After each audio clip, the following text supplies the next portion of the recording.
Good Day at 5 starts now. Waking up all North Texas.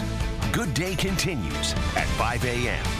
Police shoot and kill a man they say pointed a gun at them. This happened in a suburban Dallas neighborhood as children were coming home from school. Despite no evidence of widespread voter fraud in last year's election, Texas says it will give results in 4 counties. Another look, 3 of those are right here in North Texas. And the much anticipated State Fair of Texas returns today. Evan has a look at your forecast for opening day and the weekend. Already in weekend mentality. We are. Good morning. Yes. It is finally Friday, September 24th. I'm Brandon Todd. And I'm Hannah Matap. Thank you so much for waking up with us. Well, we begin at the State Fair of Texas. And well, the State Fair, as we all know and love it, yes, returns today after being canceled last year. Yet new COVID safety policies will not be the only noticeable difference this time around. Fox 4's Dan Godwin joins us live at Fair Park with more. Dan, good morning.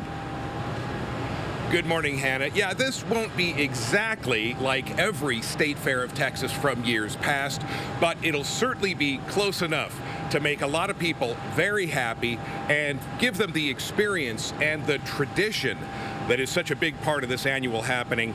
There are some safety precautions the fair is asking everyone to abide by, like wearing a mask whenever you are indoors on the fairgrounds. Dallas County is also giving free COVID-19 vaccinations for everyone who wants one near Big Tex, and you'll get 20 coupons for rides and food after you get one. And one thing you also may notice, the wait to get your favorite foods. That's because vendors at the fair, like a lot of businesses everywhere these days, are finding it difficult to hire enough workers. It's no secret that every industry is struggling right now with the labor shortage that everyone is facing. But we are going to be ready to go. We will open the gates, and we just ask that everybody be patient and understand and appreciate those who did show up to the fair this year and are here to work. While our folks were talking to Jack's French Fries on the fairgrounds yesterday afternoon, people were still submitting applications for him for jobs, and the hiring is continuing. The State Fair of Texas runs today through Sunday, October 17th. Gates open this morning at 10 a.m. And when you get to the fair this year, you will be asked if you have a mask to wear. If you don't have one, they will provide you with one. Again, that mask is required for indoor spaces, and it's recommended when you're outdoors at the fair because, again, there's going to be a lot of people in close proximity. Reporting live in Fair Park in the shadow of Big Tex. Dan Godwin on Good Day. Such a beautiful morning out there as well, Dan. Until next week, we're going to check that out coming up. And a hurricane. Yep, we have another one, Chip. Okay, all right, very good. Here's something that's not very good. But still, as you can see, Hannah and Brandon, very slow in that area. All right, Chip, thanks. Well, the Texas Secretary of State's office says results from last year's election will be reviewed in 4 counties. Now, the announcement came just hours after former President Trump demanded an audit in Texas. And Fox 4's Terrence Friday live this morning with more. Terrence. Brandon, Hannah, good morning to you both. Yeah, almost 1 year after the 2020 election, Texas is saying it will review those election results again. And this is something that has come as a surprise to some. And there's also still a lot of unanswered questions as to how this is being handled. But right now, this is what we know. There will be an audit in 4 major counties in the state. The state is checking election results for accuracy in Dallas, Tarrant, Collin, and Harris counties. Last year, President Biden won each of those counties. However, the votes show that he lost in Collin County. President Trump also won Texas in overall votes. President Trump sent a letter to Governor Abbott Thursday asking that he look into those election results here. The former president has continued to push claims of voter fraud in the 2020 election. As we mentioned, the Texas Secretary of State's office announced this audit yesterday, but what's interesting is right now we don't have a permanent Secretary of State. Last year, former Secretary of State Ruth Hughes called the election safe and secure. She would later resign in May after failing to get confirmation from the state and Senate. And the Secretary of State has not explained why those specific counties have been selected in this audit, and the governor has not commented on this yet, but this is something that we are continuing to watch very closely for you. I'm Terrence Friday for Good Day. All right, Terrence, thanks. A Republican-backed audit of election results in Arizona's largest county reaffirms that Mr. Trump did, in fact, lose there last November. A draft report of the results shows President Biden actually gained votes in Maricopa County, the Phoenix area. Arizona Republicans claimed that the audit would show that widespread fraud aided in Mr. Biden's win in the state. It didn't. They hired a firm named Cyber Ninjas to do the audit, even though it had no prior experience in elections. President Biden won Arizona by just over 10,000 votes. One person was killed and 12 others wounded in a rampage shooting in a Tennessee grocery store.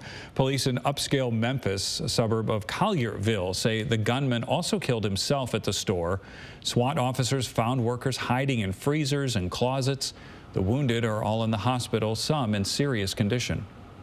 I've been involved in this for 34 years, and I've never seen anything like it. You'll never think nothing like this right here happening in Collierville. You know what I'm saying? You'll look for it to happen in Memphis or, you know what I'm saying, somewhere in Chicago or something. You'll never look for it to happen like right here.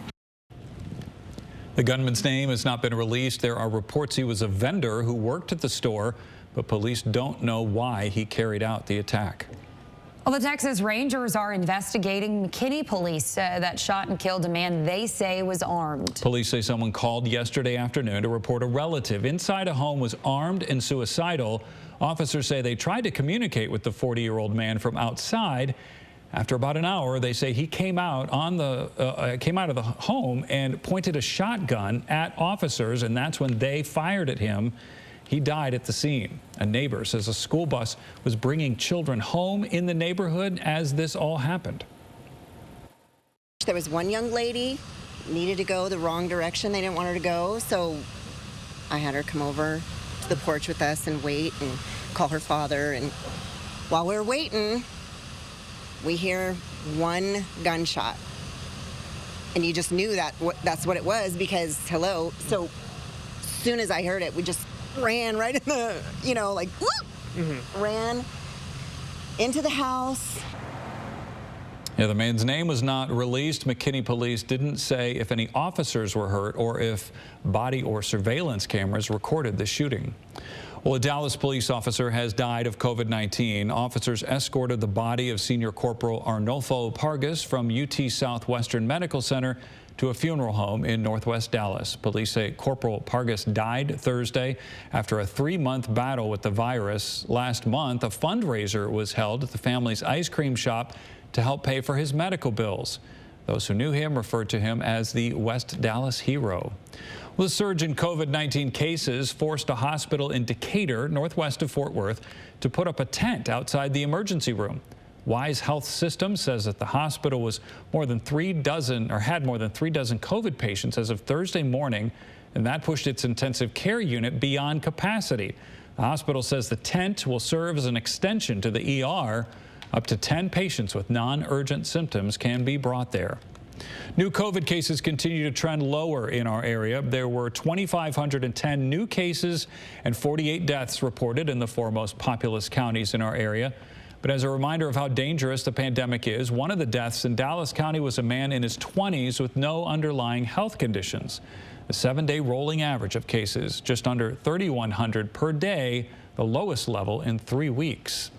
There was a sizable drop in the number of COVID patients in local hospitals yesterday. The 19-county North Texas Hospital region reported 3,135 patients. That's down 98 or 3% from the day before. Nearly 19% of all hospital beds are occupied by COVID patients. The CDC gave the final go-ahead to booster shots of the COVID-19 vaccine for millions of Americans at risk of infection. An advisory panel says 3rd doses should be available for anyone 65 or older, as well as nursing home residents and people 50 and older with underlying health problems. The CDC director overruled the panel by also recommending boosters for people at risk because of their jobs. The Food and Drug Administration had also supported that. These recommendations are only for the Pfizer vaccine. Experts say boosters are just one part of their vaccination strategy. As we operationalize a plan to provide booster doses to Americans, we remain committed to continuing our robust efforts to vaccinate as many people as possible. CDC says a booster shot should be administered at least 6 months after a person received their last Pfizer dose. They say more research is needed regarding the Moderna and Johnson & Johnson vaccines. It is 12 minutes after 5 o'clock. Coming up on Good Day, a federal commission says the state of Texas has some major work to do if it wants to prevent a repeat of February's deadly winter storm. The problem? ERCOT doesn't have to listen to them. And the victim of a hit and run is fighting for his life. Now his family is hoping you might recognize the car and help find the person responsible.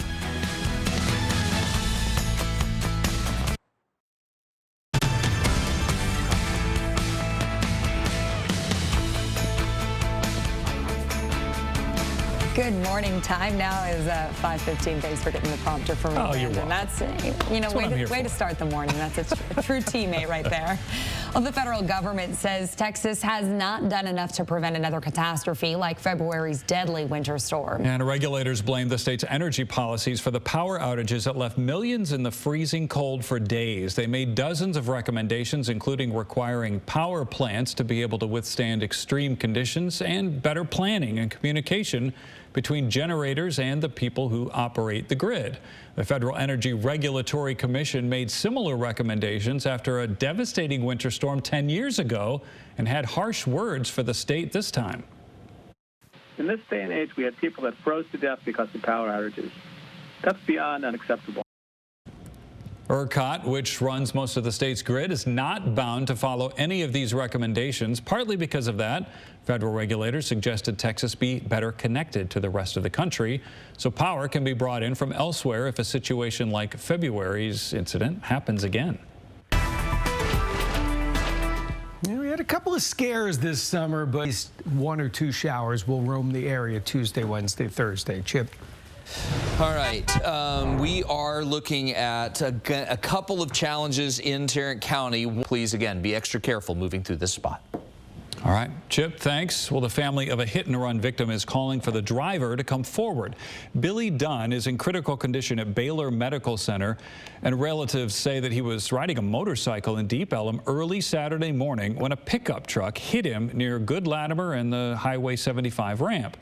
Dunn's sister says he was dragged about 25 feet and crashed into a pole. The driver of the pickup truck never stopped. Your big truck just drove over a body.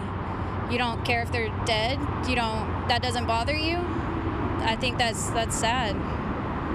I don't know how are you out there not knowing if this person is alive or dead. And detectives are looking for a white or silver 4-door Dodge Ram pickup truck. Likely some of that truck is damaged. Dallas police are asking anyone who has information about that crash to call them. It is 5:21 on this Friday morning. Air rage incidents have doubled over the last year, and flight attendants say the FAA isn't doing enough to stop unruly passengers.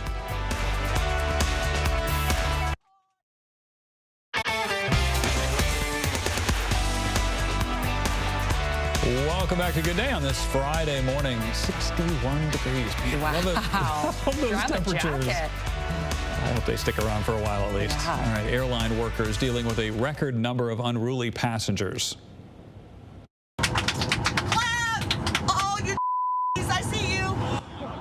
And video from an American Airlines flight Tuesday shows a woman who was kicked off that flight. A spokesman says she made several discriminatory remarks. Yesterday, flight attendants testified about the confrontations at a U.S. House Committee hearing. Many of the conflicts in those flights are over masks. He said, N-word, I don't have to listen to a damn thing you say. This is a free country. I was completely taken aback. I didn't know what to say. But he continued, you heard me, N-word boy. Airline crews have reported more than 4,000 unruly passenger incidents this year. The FAA is investigating nearly 800 of those cases, 4 times the number of investigations in 2020. Delta Airlines says it has banned hundreds of passengers for harassing flight crews since the pandemic began. An internal company memo says more than 1,600 people are on that list. More than 600 others are being considered for it. Delta told employees it is working to keep them and customers safe. Disputes over required mask wearing on planes are behind many of the incidents that have led to these passenger bans. I don't think there'll be too many arguments about the forecast, though. Today, this morning, very pleasant out. As you heard, it's about 60 degrees in the city, but it's cooler in outlying areas. Again, some of the kids might need a white jacket if you're in one of those colder spots, but it's very light and you're not going to need it very long because it's going to be 87 this afternoon. Here's the big deal. That ragweed count was through the roof yesterday. Burning eyes, wheezing, sneezing, that's ragweed. It's not COVID, it's ragweed. And there's going to be some ozone buildup in the afternoon. So not the best air quality day we've ever had, Chit. It's not the best commute we've ever had either. No, definitely not. Again, going through the Farmers Branch area, the main lanes are okay of southbound I-35E, but the ramp to eastbound LBJ is still blocked because of the police investigation.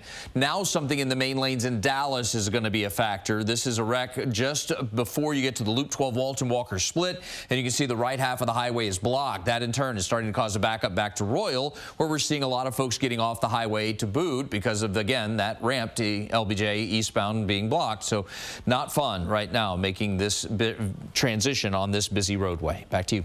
All right, Chip, thanks. Time now is 5:26. Well, the State Fair of Texas returns today. It'll look a lot more like we remember than last year. Shannon is live at Fair Park giving us a sneak peek of all the fun.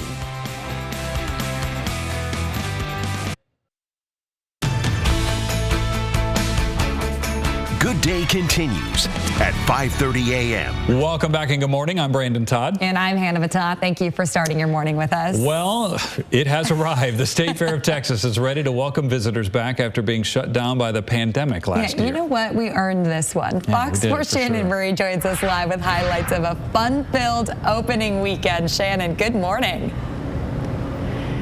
Good morning and howdy, Hannah and Brandon. Yeah, we're so excited to be out here and it feels amazing. I'm wearing a jacket, which is just incredible. Feels like fall finally here for opening weekend at the State Fair of Texas. We're here right now with Jason Hayes to talk about everything that's new, everything that is happening this opening weekend. You said it best just a second ago. Feels so good to say howdy again after missing the fair last year. Absolutely. We're so excited to have people back. It's going to be the best fair this year. Like you said, the weather is awesome. It's going to be great. Well, and there are a lot of things going on this weekend, starting with a big football game tomorrow. Absolutely. Grambling versus Prairie View A&M. The State Fair Classic is tomorrow. We have two parades today. Our opening day parade around noon, and then our nightly parade opening ceremony at 6. Clay Walker on the main stage. Rodeos are back every weekend. It's just going to be the best state fair we've ever had. Let's talk about the rodeo because it's a little different this year than maybe what people have experienced in years past. Yeah, it's actually been a long time since we've actually had a rodeo during the State Fair of Texas. We used to have them a month before the fair started. It's free. Come on out. It's included in your admission. They're different every weekend. It's going to be a lot of fun. You mentioned Clay Walker will be performing. There are some other really big names. Black Pumas tomorrow night, which I'm really excited for. And you can find live music most every day. Absolutely. We have more than 90 acts playing during the fair, 85 of those from the state of Texas. You mentioned Black Pumas, Charlie Crockett, Clay today, Sugar Ray's going to be out here. We've got the Slow Moving Snakes from San Antonio on the Bud Light stage, Matt Hilliard on the Texas Monthly stage today, and that's just the start. And it's all free with your fair ticket? All entertainment's free with your fair ticket. So come on out. We love to mention that. Thanks so much, Jason Hayes, for talking to us this morning. And you know what? My photographer is ready to hit the midway. He gave me these coupons this morning. And by the way, these coupons are from 2019. You can use past coupons. Bring them with you when you come to the fair this weekend. Hannah, Brandon, we have all the information for tickets and performances on our website, fox4news.com. Shannon, thanks. Yeah, you want to go out there prepared. Text her my food order. Can we put in a food order yes, now, right. Shannon? Bring something back. That sounds good. Something. Well, there's a lot of Texas newbies now, so I imagine the State Fair, just beyond people wanting to get out of their homes, is going to be that much busier with a lot of. Got to come check it out. Yeah, with a lot of people who haven't been there before. Evan, the weather is cooperating with it too. Yeah, it's going to be pretty nice. And speaking of stop, a couple of places are stopped, or at least slowed. Yeah, right. And one major transition artery is blocked right now. That's a look at the Friday morning commute. All right, Chip, thanks. Well, there are last-minute efforts underway to avoid a government shutdown and to raise the nation's debt ceiling. If Congress can't reach an agreement, that partial shutdown could happen in just a few days. Fox's Doug Luzader joins us live in Washington with more. Doug, good morning. Good morning. We've known about these deadlines for some time, and yet this is all coming down to the last minute. We've seen them before, and these signs could be popping up all over Washington in just a few days. Closed for business. The White House now warning federal agencies to prepare for a shutdown on October 1st, a week from today, after funding runs out on Thursday. But on Monday, there will be a vote in the Senate to keep the money flowing. Every single member of this chamber is going to go on record as to whether they support keeping the government open and averting a default, or support shutting us down. But Republicans are expected to block it because Democrats have also included a hike in the nation's debt limit, a move that allows the government to borrow even more money to cover debt payments and prevent a default in the weeks ahead. They control what comes to the floor, so they have wasted all this time. The only people that will get any blame for this is the Democrats and their management. And all of this comes at a critical time for President Biden as he pushes Congress to pass big spending items, nearly $5 trillion for infrastructure and social programs, with difficult votes coming as early as Monday. A shutdown is the last thing the White House needs right now. We're 7 days out, and we need to be prepared, of course, in any event of any contingency. So we see this as a routine step and one just to be prepared in any event of what could happen. Now, Congress could choose to pass a quick standalone measure to kind of push this deadline back a little bit and keep the government operating beyond next week, but they haven't done it yet, and we are getting closer and closer to that deadline, which really comes Thursday night. So Friday would be the first day of a potential shutdown. Brandon and Hannah. All right, Doug, thanks. Well, some top officials in the Trump White House got subpoenas from a U.S. House committee looking into January's riot at the U.S. Capitol. Lawmakers want records and testimony from 4 people who were in contact with the former president before and after the attack. Among those being called to testify, former White House Chief of Staff Mark Meadows and former Deputy Chief of Staff Dan Scavino. Members of the committee say they want to know about Mr. Trump's state of mind around that time, including the ways he was pressuring officials in some states to pursue false claims of widespread voter fraud. About 3,000 migrants, mostly from Haiti, remain gathered in shabby conditions along the southern border. They're all part of a group of nearly 15,000 who arrived in Del Rio to seek asylum several days ago. The Biden administration says nearly 1,500 have been deported back to Haiti. 3,200 others have been sent to other holding areas or released with future court dates. Border Patrol agents say they are releasing almost all family units, as well as women who claim to be pregnant. The Biden administration ordered Border Patrol agents to stop using horses while responding to the migrant surge in Del Rio. There was a public outcry over images showing agents trying to block the migrants. Some lawmakers claimed the agents used whips. The Secretary of Homeland Security and the Border Patrol chief rejected those claims, saying they're not whips and they are reins to control the horses. Agents involved are now on administrative duty. Texas may add exemptions for rape and incest to the new law that bans most abortions in the state. Republican State Representative Lyle Larson of San Antonio filed a measure in Austin calling for the exemptions. Larson asked Governor Abbott to add it to the current special session agenda. That law bans abortions after 6 weeks when some women don't even know they're pregnant.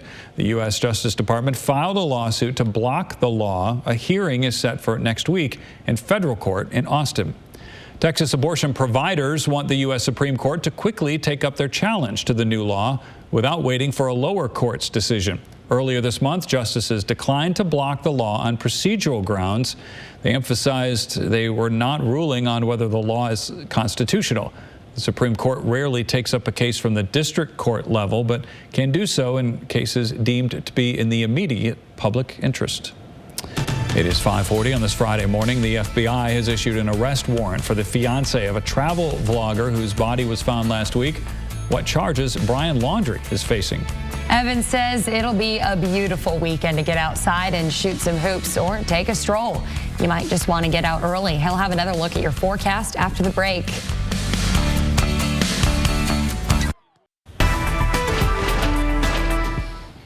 may have heard something about the State Fair of Texas starting today. I think the best chance for rainfall is going to be Wednesday. Nothing severe, but we could use whatever we get, Chip. Evan, thank you. Kind of a rough start. Brandon?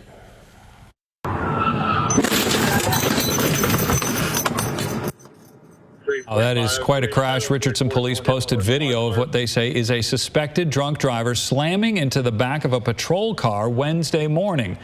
Happened along North Central Expressway near North Collins Boulevard. No officers were in the car at the time. They were investigating an accident. The driver who struck the patrol car was taken into custody and charged with driving while intoxicated. Thankfully, no one was hurt. A federal arrest warrant was issued for the fiance of Gabby Petito. Now, for now, Brian Laundrie is still not charged in her death. He is wanted for unauthorized use of a debit card. Investigators say he used a bank card and someone else's PIN to withdraw more than $1,000 during the time Petito was believed to be missing. The FBI did not say who that card belonged to. Laundrie has been missing more than a week, and investigators say this warrant will help them in the search. When you look at how much manpower, how much time, how much effort law enforcement is devoting to one single area, it tells me that they have good reason to believe he is still there. See that drone footage there? That's where investigators are resuming the search for Laundrie today at the Carlton Reserve Park, a vast swampy area near his family's home. Petito's cause of death has still not been released. Well, the former Minneapolis police officer convicted of murdering George Floyd last year plans to appeal his conviction and sentence. Lawyers for Derek Chauvin say the trial judge made several mistakes. They claim the judge should not have denied their request to move the trial out of the Minneapolis area. Chauvin was convicted earlier this year and sentenced to more than 22 years in prison on murder and manslaughter charges. He also faces a federal trial for violating Floyd's civil rights. It is 5:48. Well, the Eagles might have provided some extra incentive going into Monday night's showdown. We'll explain after this.